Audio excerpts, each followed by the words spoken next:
The ancient Greek city of Laodicea was located in southwestern Phrygia, 261 to 253 BC on the site of the ancient city of Diospolis by King Antiochus II of the Seleucid dynasty. The city is named after Antiochus' wife Laodicea. The Seleucids are a dynasty of rulers, originating from Seleucus Nicator, the closest ally of Alexander the Great. Antiochus II ruled the empire from 261 to 246 BC. He married for the second time the daughter of the Egyptian king Ptolemy II. Laodicea was located on one of the most important routes leading from west to east. It began near the Mediterranean coast near Ephesus, rose to the central plateau, to a height of up to 3,000 meters, and went along the valley of the Meander River to the so-called Gates of Phrygia.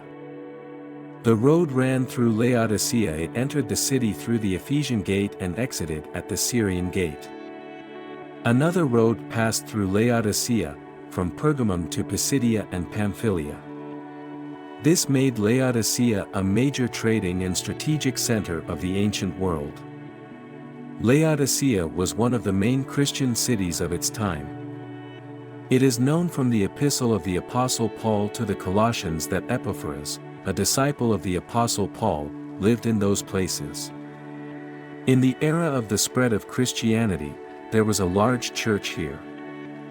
The Christians of Laodicea understood well the symbolism set forth in the revelation of John the Theologian, where God transmits a message to the church leader of the Laodicean church. Laodicea was originally a fortress, but it had a vulnerable place. Water was supplied to it from sources in Hierapolis through an underground water pipeline 10 kilometers long. The water in Laodicea was of poor quality, warm in taste and saturated with lime. Hot and cold water sources were located near Laodicea, in Hierapolis. But the Laodiceans could not use either, but only warm. Often such water caused vomiting. It is not for nothing that God says that such a warm state of believers, similar to warm water, causes rejection, similar to regurgitation. As it is literally translated in the New Testament from the Greek language, I will vomit you out of my mouth.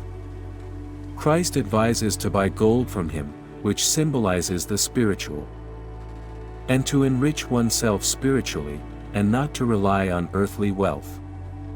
It can be assumed that in such a luxurious city as Laodicea, there were no poor Christians. And of course, the believers of Laodicea believed that they had received a special blessing from the Lord, having in abundance everything that the soul desires. But God says the opposite. You do not know that you are unhappy, and pitiful, and poor, and blind, and naked.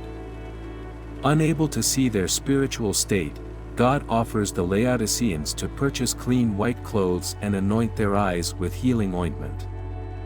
Laodicea was a major center of textile manufacture. The historian and geographer of the 1st century Strabo, wrote that sheep were bred in the vicinity of Laodicea, remarkable not only for the softness of their wool, which they surpassed even the Milesian ones, but also for the color of the crow's wings, soft shiny purple-black wool. The trade in wool, as well as products made from it, gave the population huge incomes. Laodicean wool was used to make the most expensive and popular fabrics in the Roman Empire.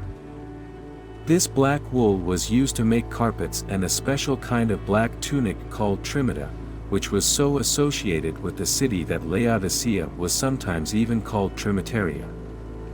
There was a medical center in Laodicea. His doctors were so famous that their names are found on Laodicean coins. The Laodicea Medical School was famous for ear and eye ointments. This so-called tephra phrygia, that is, Phrygian powder made from Phrygian ash, was exported to almost all countries of the ancient world. Money, luxury, and pleasure have so captured the hearts of the Christians of Laodicea that God saw fit to speak in his message about their catastrophic condition, threatening the complete loss of God. So be zealous and repent. I stand at the door and knock.